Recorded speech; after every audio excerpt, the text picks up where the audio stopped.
Hey guys, my quiet! I watched the first episode of Beyblade Burst about a year ago, Japanese dub. My initial reaction was, Not because it was bad, just that I didn't understand what any of the characters were saying. I gathered that Vault was a beginner trying to beat the playground bully or something. The animation looked nice, and it felt different compared to the other series, but I still wasn't sure. With that, I watched the entire first season of Beyblade Burst. What did I think? It was pretty good. Death Note is still better. The characters really steal the show, with the story complementing them. It's going back to its old roots, when Beyblade wasn't Dragon Ball Z. I don't really have any negatives except for a couple little things, and no, Volt isn't one of them. Apparently he's considered the worst main character, like ever. They bring up that he's really annoying and unlikable. So you're saying that you'd rather have a main character like this? What a beautiful morning. Hello, brother. Hello, sister.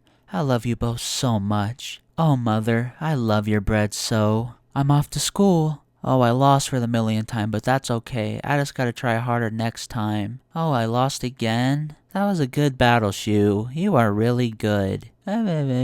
Vault acts like a kid. A real person. Not a robot. What a crime. Now, I'm sure people are gonna argue that Tyson wasn't perfect, but he remained likable. Yeah, try telling that to Kenny. Here are some likable things that Vault did.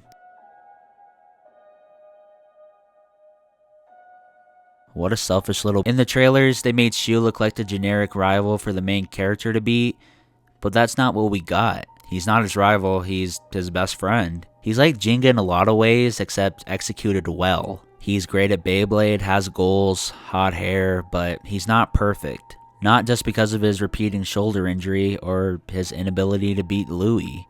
Rather, his undying loyalty to his friends. That's not necessarily a bad thing, but when you're putting your health at risk for someone, that's a problem.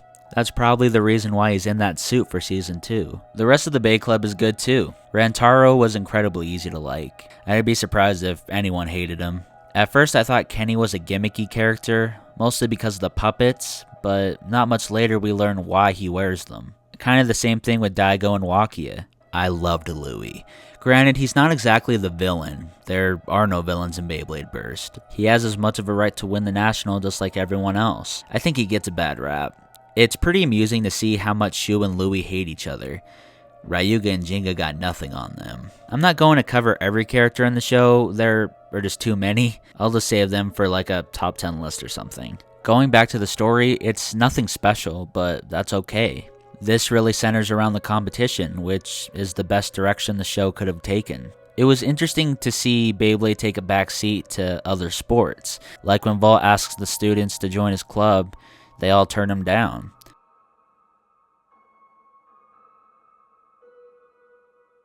Normally, I don't talk about the soundtrack too much, but I feel like it should get a little recognition. First off, the opening has some quality to it. I was genuinely surprised. It gets you pumped up for the battles, and there are also some emotional tunes when things look dour. So now let's go into the stuff I didn't like, or rather, missed opportunities. I didn't really mind this problem, but I can see why people would. The battles are average at best. Personally, I think it fits the style pretty well, but I would understand if you were kind of bored. The Bit Beast animations, or whatever you want to call them, were repeated again and again and again.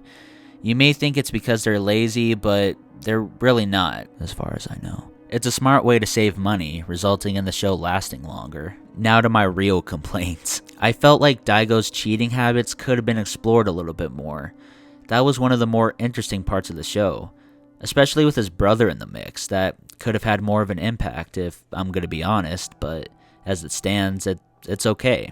Next up on my list is the museum scene.